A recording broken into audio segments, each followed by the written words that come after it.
way of winning is when they get ahead, they don't just go and start eating through each expansion. They run in and try to get to this like critical point where drones can't retreat or run anywhere, and that's oftentimes at the second. But in that moment, that was a bad technical move.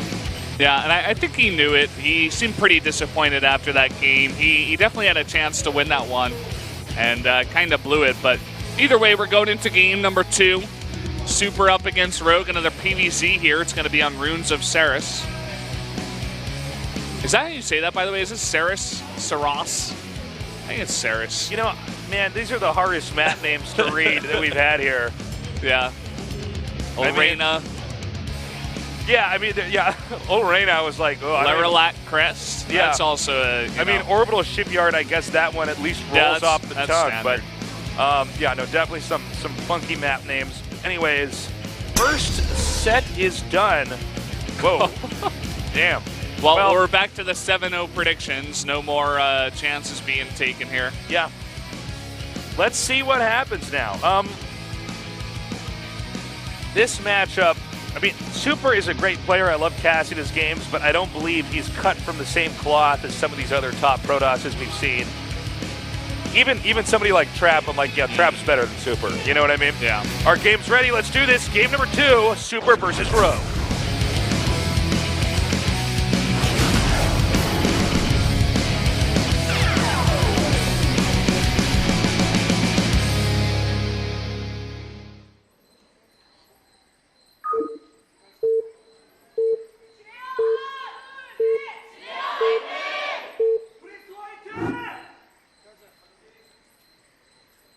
Not a lot of Afreeca Freaks support down here.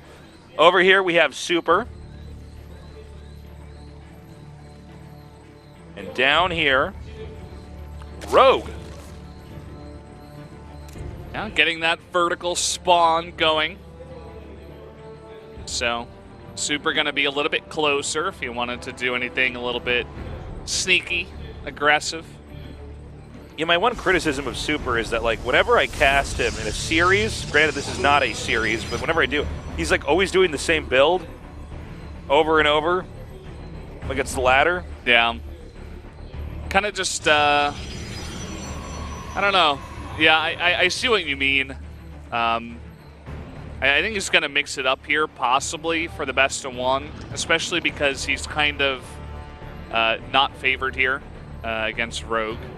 Rogue definitely one of the strongest Zergs that we do have right now, and just the state of the game currently, Protosses are having a bit of a hard time. They haven't figured out how to deal with the Zergs over here in Korea. We have double gate. Double gate. What's going on, Valdez? Dos gate. He's saying, hey, the Adept's pretty strong. Oh, yeah? Is he saying it's like a fast unit that can shade and it has range? Yeah, and still can exactly take a lot of damage before it deals damage?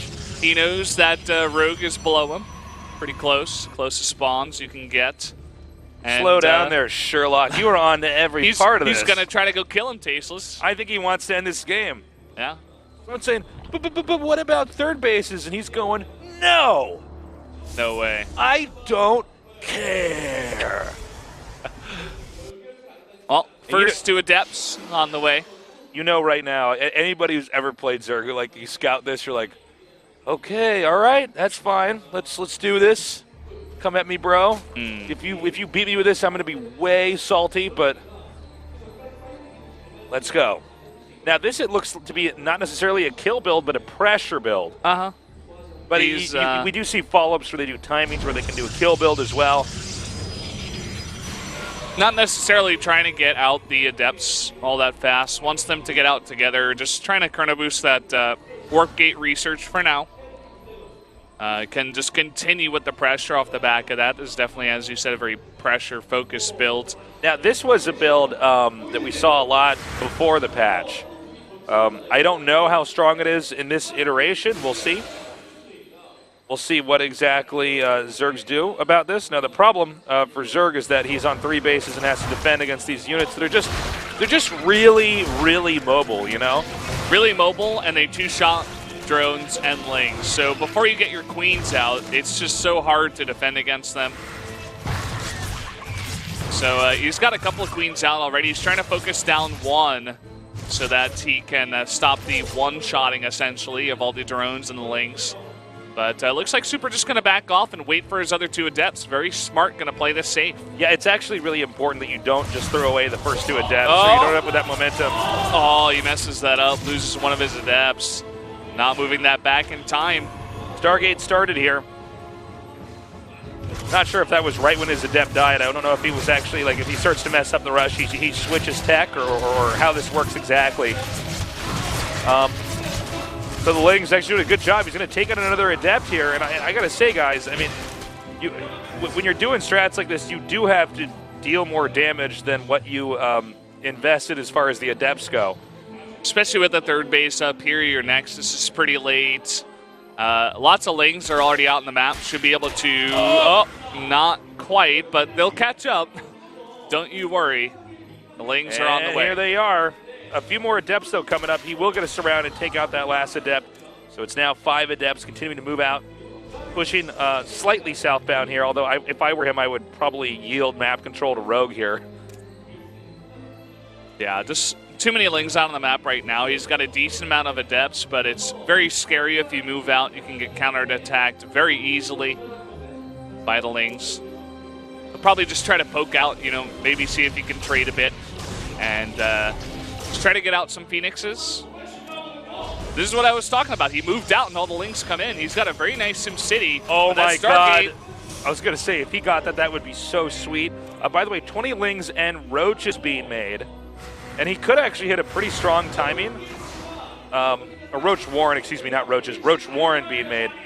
He might be able to hit a pretty strong timing. I mean, it's going to be a little bit before the the Phoenix count can really pick up enough.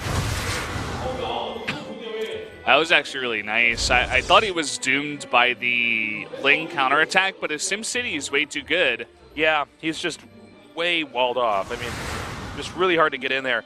The two Phoenixes are now pushing out. Waiting to see how many roaches are actually going to be made, because right now Zerg is still droning up. For the time being, it was actually Protoss with a somewhat, for this phase of the game, substantial probe lead.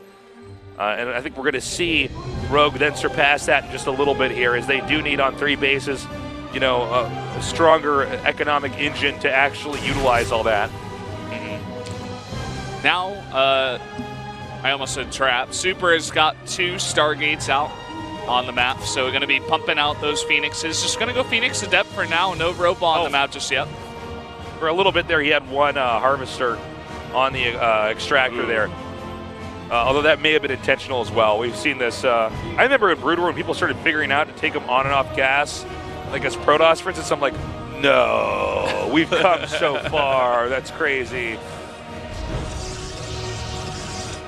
Okay. So Phoenix is just going to go ahead and try to edge back out here. Yeah, he's really pumping these out. We have seen 3 Spore Crawlers be completed, 1 at each base, but once you get to like 7, 8 Phoenixes, you can just sit over the base, and if there's not enough queens, even if there are like 2 or 3 queens, it's still not going to be enough damage. So I feel like he's got to get a Hydrogen out here pretty quickly. He's still got no answer for all these Phoenixes. All right, he's going to come in with a link counter, though. And it looks like actually the way that the structure is set up, he couldn't quite see that there was an adept there blocking it. He's going to go for the Stargate, but, I mean, Super is just going to be able to go ham directly on all the workers coming up here, especially with those Phoenixes. Whereas right now the Lings are just trying to, you know, they're basically bashing down the entrance, but haven't actually gotten in there and started killing any workers just yet. Is this actually enough to just pull this off, Valdez? Yeah, I'm not sure. He's got so many Phoenixes that he's not going for economic damage. He's just picking up all the roaches. Yeah, and you know, now that he's at the second base, this means you can interrupt reinforcements really easily. And even though these Lings are coming down here, I think the sheer number of adepts and the fact that he's having to, you know, try to catch them, it's a game of cat and mouse here. Oh man, this is so cool. Actually, he's using the Phoenixes to take out the roaches, which are usually meant to counter the adepts, and he just makes a nice core of adepts to do that damage. I think he might just have done it, actually. I think there's just not quite enough.